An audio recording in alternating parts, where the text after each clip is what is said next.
Hi, I'm Mike Wassenaar with Free Press at the National Conference for Media Reform in Denver, Colorado. And we're speaking with Tony Shawcross, who's the Executive Director with the Open Media Foundation.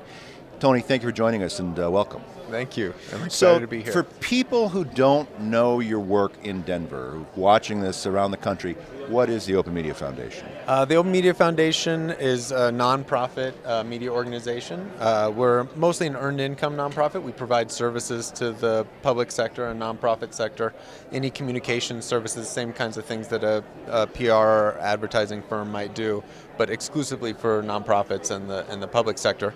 And then we run the City of Denver's public access TV stations, which is Denver Open Media, and we run a statewide public affairs channel called the Colorado Channel.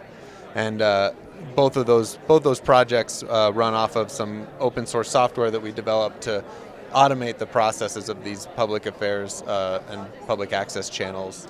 So as you define Open Media Foundation, you define yourself as a community media type organization or as a media access organization? As a media arts organization, a democracy organization, what is it that you define yourselves as? Because you work on a lot of different projects and do a lot of very interesting creative things. Yeah.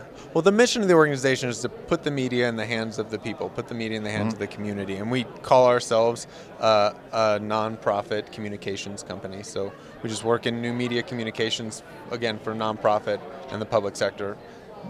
Media communications for the public good. And so really, you've got this wide platform of work that you're doing.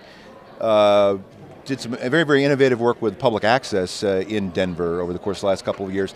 And one of the things I think is curious about that is that that's something that the nonprofit foundation is doing without a lot of material support from the city. You do get some grants from the city for equipment, but unlike many other communities, you guys are just kind of scratching and clawing and finding a way to make it happen. Yeah. So no operating support from the city of Denver or the cable provider in Denver, which is Comcast. So in order to make it work, we had to build this software that was really designed to let the community run the community television station on their own. So it's open source software that lets about 300 members who pay an annual fee schedule one of the channels directly. They'll make a show, they pick a theme block, and the software tells them which channel and how much time they can the different slots that they could fit their show in. They select their own time slots. We never even watch the shows. And then the viewers watch all of that content, and the viewers vote on the shows on our website and via their phones, and the top rated shows then populate another channel. So the channels that we have are totally programmed by the community. We don't watch it, and our goal is kind of lessening the role of the gatekeepers and enabling the community members to really run their own media station. Do you think that this is the type of program that could succeed in other communities around the country? Maybe not necessarily, exactly what you're doing, but an organization like yours that's trying to build media that's responsive to community needs, and then developing programs that respond and react to those needs? Yeah, I mean, I think it's always healthy to look at any institution and say, if we were reinventing this institution today with the technologies and capabilities that are available today, how would we build it?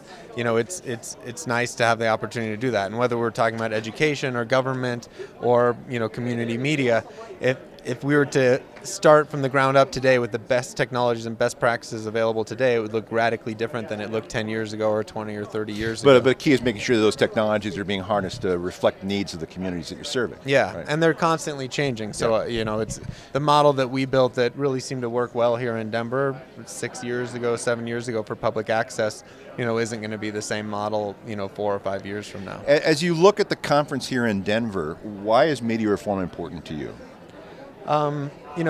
I think that our media system, it's a democracy that we live in, but the media system really isn't democratic. It's a system that is really designed with the interests of advertisers and corporations in mind, helping advertisers reach the audiences that they want to reach. The media really isn't even designed to be purely democratic, and people, especially who don't have a lot of money, don't have as much access to share their perspective and shape the awareness of their communities through the media. So I think media reform is important because in this democracy, we'd like for all voices to be represented and for everyone to have a part in shaping the awareness that our society builds through the media.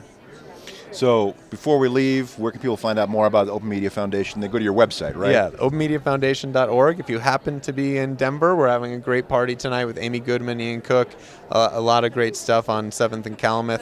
But we'll be here all weekend, and yeah, you can always check us out at openmediafoundation.org. Tony Shawcross, Executive Director from Open Media Foundation. Thanks for joining us Thanks today. for having me. I'm Mike Wassenaar with Free Press, and you're watching Free Speech TV.